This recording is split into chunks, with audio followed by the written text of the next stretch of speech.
Hoje apresentaremos mais um tema da série Nisto Cremos: Dons e Ministérios Espirituais. Num sentido muito especial, Cristo concedeu os dons espirituais à sua igreja no dia de Pentecostes. Os dons espirituais são dons da graça concedidas à igreja e não ao indivíduo. Uma vez que o Espírito distribuiu os dons segundo melhor lhe parece, nenhum dom deve ser ignorado ou considerado de pouca importância. Era a intenção de Deus que a distribuição dos dons espirituais na igreja evitasse a divisão no corpo e produzisse um espírito de harmonia e confiança. E, desse modo, os membros cooperassem com igual cuidado em favor um dos outros. Os dons do Espírito Santo, contudo, não são suficientes em si mesmos, ao passo que os dons do Espírito cessarão quando Cristo retornar, e os frutos do Espírito são eternos. Quanto maior o número de dons recebidos pelo crente, tanto maior é a influência espiritual que ele exerce, e tanto maior também deve ser a sua dependência de Deus. Os dons espirituais contribuem para a unidade que leva ao crescimento da igreja. Esses ministérios incrementam a estabilidade espiritual da igreja, fortalecendo suas defesas contra as falsas doutrinas. As Escrituras não apoiam o ponto de vista de que os clérigos devem ministrar sozinhos, ao passo que os membros leigos devem meramente esquentar os bancos e esperar pelo alimento espiritual. A doutrina dos dons espirituais coloca a responsabilidade do treinamento da congregação sobre os ombros do ministro. Deus indicou apóstolos, profetas, evangelistas, pastores e mestres, a fim de equipar seu povo para o ministério.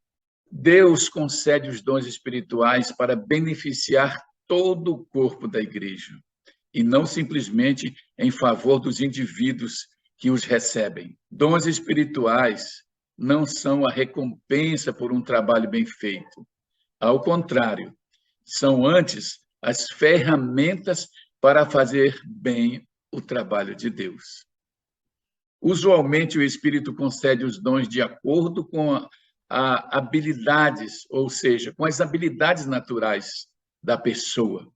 Muito embora as habilidades naturais não sejam por si mesmas dons espirituais. Alguns cristãos tentam fazer com que todos os demais crentes sejam semelhantes a eles próprios.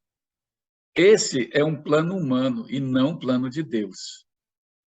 O propósito pelo qual Deus deu a cada um diferentes dons, não importa quais sejam eles, é habilitar o possuidor do dom para o testemunho. Os crentes que se recusam a empregar os dons espirituais que receberam, perceberão que não apenas esses dons se atrofiam, como também estarão colocando em risco a sua própria salvação.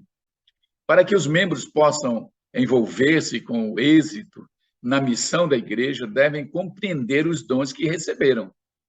O dom funciona como uma bússola, orientando seu possuidor no tocante ao serviço e ao desfrute de uma vida abundante. Os apóstolos oraram sinceramente pedindo aptidão para pronunciar as palavras e conduzirem os pecadores a Cristo.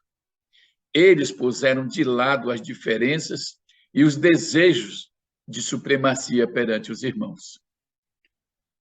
O estudo acompanhado de oração daquilo que o Novo Testamento ensina a respeito dos dons espirituais permitirá que o Espírito Santo impressione a nossa mente com um ministério específico que ele preparou para nós.